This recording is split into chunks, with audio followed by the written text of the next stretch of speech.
Meus queridos irmãos, vamos aqui dar continuidade ao nosso tema Pentateuco. Essa primeira aula é uma introdução ao Pentateuco e vamos aqui falar do nome em si, desse termo Pentateuco. Pentateuco é um nome que vem do grego, da língua original do Novo Testamento, mais precisamente, esse nome é originário da tradução bastante conhecida, os irmãos que estudaram introdução bíblica ou bibliologia, por certo já ouviram falar da tradução do hebraico para o grego, conhecido como a versão dos 70 ou a Septuaginta. Então é dessa tradução do hebraico para o grego que vai surgir o nome Pentateuco. Esta própria divisão, o dispositivo em que os livros são organizados, inseridos, vale a pena que a gente ressaltar que a organização dos livros na Bíblia Sagrada, ela não foi feita de forma cronológica. A Bíblia não está organizada, os livros da Bíblia não estão organizados de forma cronológica. O livro mais antigo da Bíblia não é o livro de Gênesis. Os historiadores têm o livro de Jó como o livro mais antigo da Bíblia. Nem mesmo no Novo Testamento, o livro mais antigo do Novo Testamento é o Evangelho de Mateus. Quando Paulo, por exemplo, começa a escrever 1ª e 2ª Tessalonicenses, ainda não havia um único evangelho escrito. Então, a Bíblia ela foi organizada por temas, por assuntos. E o primeiro, vamos assim dizer, dos assuntos que nós vamos encontrar na Bíblia são os 5 primeiros livros da Bíblia, está agrupado nesses 5 primeiros livros da Bíblia, por isso que recebe o nome Pentateuco. A palavra Pentateuco quer dizer obra de 5 tomos ou de 5 livros, Tomos quer dizer volume. Então, Pentateuco é composto de 5 obras ou de 5 livros. E essa organização ela vai ser feita pelos próprios eruditos que trabalharam na Septuaginta, no processo da tradução. Eles também serão responsáveis na organização dos mesmos. E os próprios nomes que a gente vai encontrar dos livros, por exemplo, do Pentateuco, são nomes oriundos do grego, e não oriundos do próprio hebraico, conforme veremos a seguir. Meus queridos irmãos, eu vos saúdo na paz do Senhor. Aqui quem vos fala é o professor Alessandro Medeiros, da Assembleia de Deus Ministério de Cordovil, e que me encontro com a difícil missão de substituir o professor, o grande mestre Alain, nessas 2 próximas terças-feiras. Esse vídeo ele está sendo feito aqui de uma maneira um pouco improvisada, vamos assim dizer, em virtude de um problema técnico que tivemos na transmissão da aula ao vivo na terça-feira. Estamos aqui nos estúdios da Assembleia de Deus Ministério de Cordovil. Estou fazendo esse vídeo aqui do meu celular para tentar suprir a não ida da aula para a plataforma dos irmãos que não puderam estar ao vivo conosco. E a disciplina que nos foi confiada é a disciplina de Pentateuco. Pentateuco está inserido entre os diversos ramos da teologia, está inserido em teologia bíblica. Quando a gente fala diversos ramos, é porque a teologia ela é uma ciência multidisciplinar e ela é dividida em ramos. Podemos aqui citar, por exemplo, a teologia exegética, que é um outro ramo da teologia. A teologia exegética ela irá conter as disciplinas relacionadas à interpretação do texto sagrado, como exegese do Antigo Testamento, exegese do Novo Testamento, a própria hermenêutica bíblica, faz parte da teologia exegética. Mas existe também a teologia sistemática, que trata das doutrinas, né? A palavra doutrina quer dizer ensino ou instrução, e esse ensino ou essa instrução, ela é extraída do fundamento da nossa fé, que são as Sagradas Escrituras. E se nós fôssemos aqui extrair todos os ensinos que a Bíblia nos traz, nós faltaríamos vida, né, vamos assim dizer, para podermos estudar todos os temas contidos na Bíblia. Então, com o objetivo de facilitar a nossa vida, os teólogos dividiram as diversas doutrinas das Escrituras em 10 doutrinas principais, que é a doutrina das Sagradas Escrituras, também conhecida como bibliologia, a própria doutrina de Deus, que é a teontologia, a doutrina de Cristo, a cristologia, a doutrina do Espírito Santo, que é a pneumagiologia. Temos a doutrina do homem, a antropologia, a doutrina dos anjos, a angelologia, a doutrina da igreja, a eclesiologia, a doutrina do pecado, a hamartiologia, a doutrina da salvação, que é a soteriologia, e a doutrina das últimas coisas, que é a escatologia. Mas poderia também citar aqui a teologia histórica, que contém as disciplinas relacionadas à história em si, como, por exemplo, história de Israel, história do povo judeu, história da igreja e a história do dogma, ou a história da doutrina, também chamada de história do pensamento cristão. Existe também a teologia prática, como o próprio nome já diz, que comporta as disciplinas relacionadas à prática de vida cristã, como, por exemplo, a ética cristã, e a prática ministerial, como a teologia pastoral, e por aí vai, missiologia, a própria homilética, toda a disciplina relacionada à prática de vida cristã ou prática ministerial, você pode encontrar em teologia prática. E, por fim, temos a apologética também, né, que trata da defesa da fé. Aí temos disciplinas como seitas e heresias, doutrinas falsas, religiões e seitas, todas contidas em apologética. E por fim, a teologia bíblica, que o Pentateuco está contido. A teologia bíblica, como o próprio nome diz, tem por objetivo ter disciplinas que nos facilitarão o estudo das Sagradas Escrituras. Então, teologia bíblica tem a ver com a Bíblia Sagrada, o estudo da Bíblia Sagrada.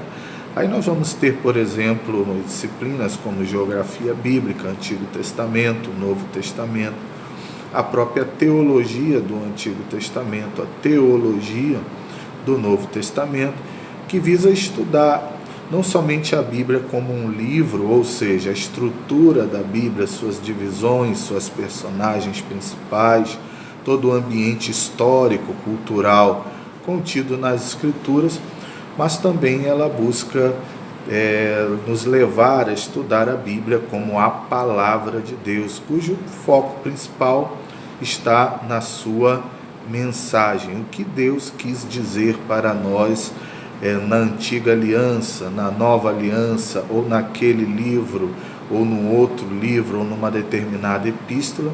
Então, Deus, Ele assim desejou nos transmitir uma mensagem, e na teologia, por exemplo, do Novo Testamento, a gente descobre o que Deus quis falar para nós no Novo Testamento. Serão videozinhos curtos, tá? No próximo vídeo, por exemplo, nós estaremos falando propriamente do nome, né? Pentateuco, e da divisão dos dispositivos dos livros. Que Deus possa vos abençoar. Pois bem, os livros que vão estar contidos no Pentateuco é o livro de Gênesis, Êxodo, Levítico, Números e Deuteronômio. Conforme nós dissemos, toda essa estrutura, o dispositivo e até mesmo o nome dos livros são oriundos da tradução do hebraico para o grego, que é a Septuaginta. Na Bíblia hebraica, que é a Taná, vale a pena aqui a gente lembrar que uma coisa é a Taná, outra coisa é a Torá, são nomes parecidos, mas não correspondem à mesma realidade. A Taná é todo o Antigo Testamento, enquanto que a Torá corresponde ao nome que é dado aos judeus aos 5 primeiros livros da Bíblia, ao Pentateuco, propriamente dito, aos escritos de Moisés, já dando o devido spoiler aqui no que diz respeito à autoria, os 5 primeiros livros da Bíblia vão receber esse nome em virtude dessa tradução. Porém, na Taná, que é a Bíblia do povo judeu, corresponde ao Antigo Testamento, o nome dos livros serão dados a partir das primeiras expressões encontradas nos mesmos. Por exemplo, se você for abrir o livro de Gênesis, capítulo 1, versículo de número 1, texto bastante conhecido, ele inicia com a expressão: no princípio criou Deus os céus e a terra. Então, na Bíblia judaica, na Bíblia hebraica, na Taná, o livro de Gênesis não tem o nome Gênesis, mas o nome é no princípio, exatamente a primeira frase, a primeira expressão, encontrada no livro. A mesma coisa vai acontecer no livro de Êxodo. Se você for abrir o livro de Êxodo, capítulo 1, versículo de número 1, ele começa com a expressão: estes, pois, são os nomes. E é exatamente esse nome, estes são os nomes, que irá se chamar o livro de Êxodo na Bíblia hebraica.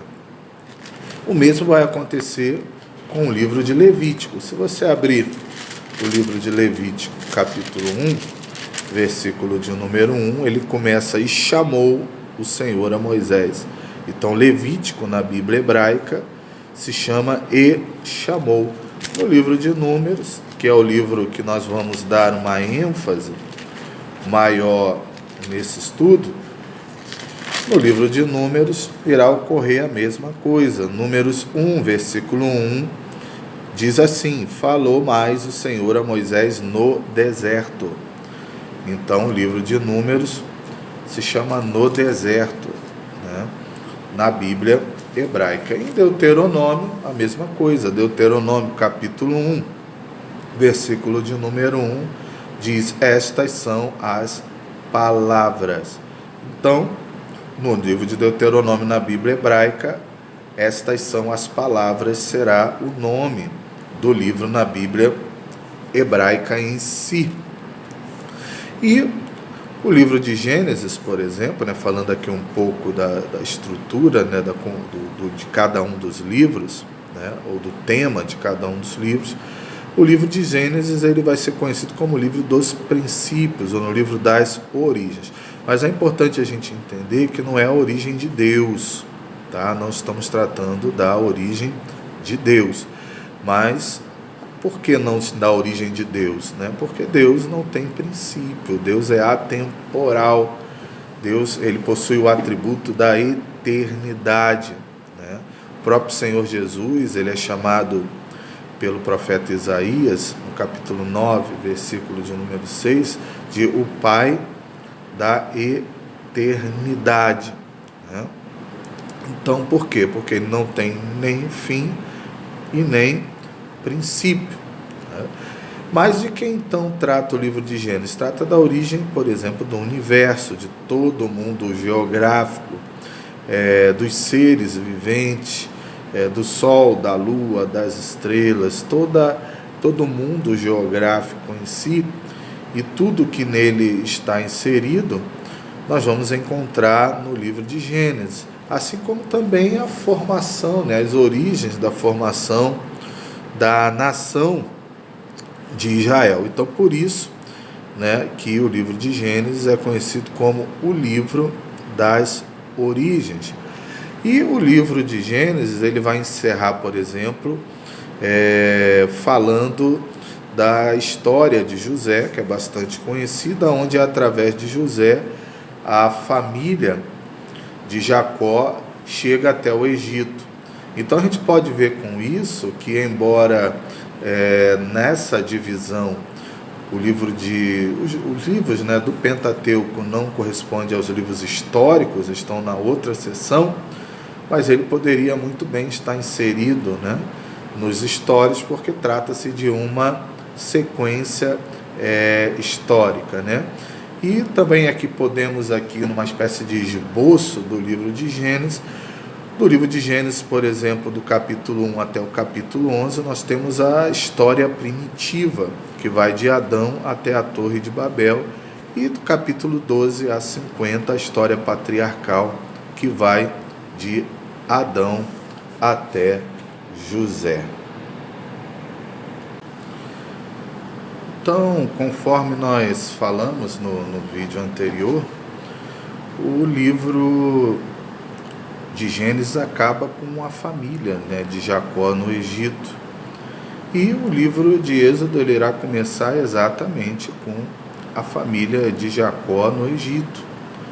E a história é bastante conhecida, surge no cenário um faraó que não conheceu a José, que começa a oprimir o povo, e Deus levanta um libertador. Então tudo isso o livro de Êxodo irá tratar, né? Ele narra a opressão, não a chegada, porque a chegada no Egito, quem vai narrar é o livro de Gênesis, mas a opressão, né, a libertação e o início da peregrinação do povo hebreu, dos israelitas, né, descendentes de Israel, desde a saída do Egito até a chegada no Monte Sinai. O livro de Levítico, por exemplo, que vai tratar da organização do culto e do serviço sacerdotal, ele vai servir como uma espécie de parêntese. Por quê? Porque ele vai ser escrito exatamente naquele período em que o povo fica aproximadamente um ano acampado aos pés do Sinai, aonde Deus entrega as tábuas da lei, dá a ordem para que viesse a construir, né, o tabernáculo. Então toda a parte de organização do culto e do serviço sacerdotal vai ser dado ali no Sinai, e vai ser exatamente o que temos aqui, né? Vai ser registrado, essa é a expressão que eu queria achar, no livro de Levítico. Entretanto, quando começa, por exemplo, o livro de Números, nós vamos falar mais precisamente na próxima aula, nosso próximo encontro. Quando começa o livro de Números, o povo está exatamente no mesmo lugar, acampado. Tanto é que os primeiros capítulos de Números, o povo está acampado aos pés de Sinai. Aí o povo levanta acampamento e segue em direção à terra Canaã. É importante aqui, só para salientar a importância do livro de Números, né, é que ele irá corresponder a praticamente 38 dos 40 anos de peregrinação da nação de Israel, né? A gente aprende na EBD que Israel peregrinou durante 40 anos. Então, desses 40 anos, 38 está registrado no livro de Números. Ao chegarem na terra dos Moabitas, né, aonde eles vão estar de frente para o Jordão, assim como acontece no Sinai, eles vão acampar nas campinas dos Moabitas, e ali Moisés vai fazer uma espécie de flashback, né? Vai relembrar os feitos que o Senhor havia feito no sentido de libertar o povo, a forma milagrosa como tira do Egito, os sinais, os milagres, como Deus ia adiante do povo, mas principalmente Deus vai ratificar a aliança, uma geração que não havia nascido no Egito. Essa geração de Deuteronômio, não é a geração do Êxodo, que sai do Egito. A maior parte, por conta da murmuração, do pecado, veio a morrer no deserto. Então a grande maioria daquele povo que está acampado nas campinas dos Moabitas eram povos que haviam, pessoas que haviam, melhor dizendo, nascido no deserto durante a jornada, durante a caminhada. Então é importante a gente ter ciência, que é só lógico, um panorama de cada livro, Deuteronômio, por exemplo, ele, por conta disso, dessa ratificação da ordem divina, do que eles deveriam fazer, por exemplo, no capítulo 7 de Deuteronômio, nós vamos ver Deus dar ordem de algo. Quando eles entrassem na terra prometida, eles deveriam expulsar os cananeus, todos aqueles povos lá. Então, por isso que Deuteronômio é conhecido como a segunda lei. Ou seja, na verdade é uma espécie de reforço das ordens que Deus havia dado lá atrás, aonde no livro de Êxodo, tudo fica ali registrado. Agora nós vamos falar um pouco da autoria do livro do Pentateuco, melhor dizendo, dos 5 primeiros livros da Bíblia. Embora teólogos liberais vão negar esse fato, entretanto a maioria dos teólogos concordam, até porque a Bíblia ela traz elementos internos, ou seja, testemunhos internos da autoria mosaica no que diz respeito ao Pentateuco. Nós temos, por exemplo, uma evidência interna, no próprio livro de Êxodo, um dos livros do Pentateuco. E eu convido você aqui a abrir em Êxodo 24, no versículo de número 4, do livro de Êxodo, capítulo 24, versículo de número 4, que diz assim, olha a parte A do texto: Moisés escreveu todas as palavras ao Senhor. Então Moisés registra, o próprio Êxodo dá esse testemunho. Em Deuteronômio, eu considero aqui um dos textos mais relevantes no que diz respeito à autoria mosaica do Pentateuco, que além dele afirmar que foi Moisés que registrou, ele diz inclusive a razão. Em Deuteronômio 38, olha o que vai dizer no versículo de número 9, a parte A já começa assim: e Moisés escreveu esta lei e a deu aos sacerdotes, filhos de Levi, que levavam a arca da aliança do Senhor, e a todos os anciãos de Israel. Então, temos aqui um testemunho evidente de que o Pentateuco é entregue, a lei, a Torá é entregue aos sacerdotes ali exatamente naquele momento histórico em que eles estavam acampados aos pés nas campinas, melhor dizendo, dos Moabitas, prestes a conquistar a terra. Moisés conclui o registro dos livros e entrega aos levitas, aos sacerdotes. E no versículo 24 em diante, Moisés vai dizer a razão por que ele registra, E ele diz: e aconteceu que, acabando Moisés de escrever num livro todas as palavras desta lei, deu ordem aos levitas que levavam a arca da aliança do Senhor, dizendo: tomai este livro da lei e ponde-o ao lado da arca da aliança do Senhor vosso Deus, para que ali esteja por testemunha contra ti, porque conheço a tua rebelião e a tua dura cerviz. Eis que, vivendo eu ainda convosco, rebeldes fostes contra o Senhor, e quanto mais depois da minha morte. Então Moisés vai dizer, eu escrevi porque se eu estando vivo, vocês já estão fazendo esse monte de besteira, pecando contra Deus, imagine quando eu morrer, né? Então fica aqui clara a razão.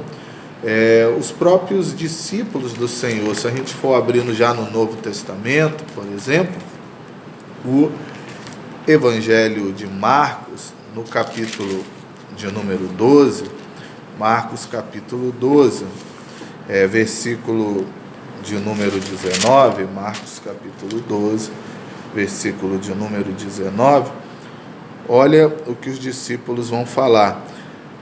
Mestre, Moisés nos escreveu que, se morresse o irmão de alguém e deixasse a mulher e não deixasse filhos, seu irmão tomasse a mulher dele e suscitasse a descendência do irmão, ou seja, algo que era prescrito ou previsto na lei. Essa mesma referência a gente vai encontrar harmonizando os evangelhos, por exemplo, em Lucas, capítulo 20, versículo 28, e Mateus, capítulo 22, versículo 24, a mesma afirmação feita pelos discípulos. Agora, olha o testemunho de João Batista, não é o João apóstolo, mas o João Batista, no Evangelho de João, capítulo 1, João capítulo 1, versículo de número 17. Olha o que João, o Batista, ele irá afirmar. Porque a lei foi dada por Moisés e a graça e a verdade vieram por Cristo Jesus. Olha tal afirmação, porque a lei, ou seja, a Torá, o Pentateuco, foi dada por Moisés e a graça e a verdade por Jesus Cristo. Agora, avançando ao capítulo 7, versículo de número 19, nós vamos encontrar o próprio Senhor Jesus dando testemunho da autoria mosaica da Torá ou do Pentateuco. Olha o que Jesus afirma. Não vos deu Moisés a lei, e nenhum de vós observava a lei, porque procuras matar-me, né? Então o próprio Senhor Jesus, ele dá o testemunho, né, da autoria mosaica do Pentateuco. Agora, fechando essa primeira parte, né, eu torno a dizer e peço perdão aos irmãos, né, pelo problema técnico que tivemos na aula, mas esse material simples que eu estou fazendo é só para os irmãos que não assistiram a aula ter pelo menos um resumo daquilo que foi dito, né? Agora é importante aqui, antes de fechar, dizer da importância do Pentateuco. O Pentateuco, na verdade, ele é o alicerce, a base para todo o Antigo Testamento. Os históricos, os poéticos, os profetas, eles foram escritos sobre esse alicerce, sobre essa estrutura que é o Pentateuco. Na próxima aula, aí vamos tentar corrigir o problema para que a gente possa juntos assistir tanto o pessoal no online e depois aqueles da gravação. Vamos tentar aqui melhorar a nossa estrutura para não ocorrer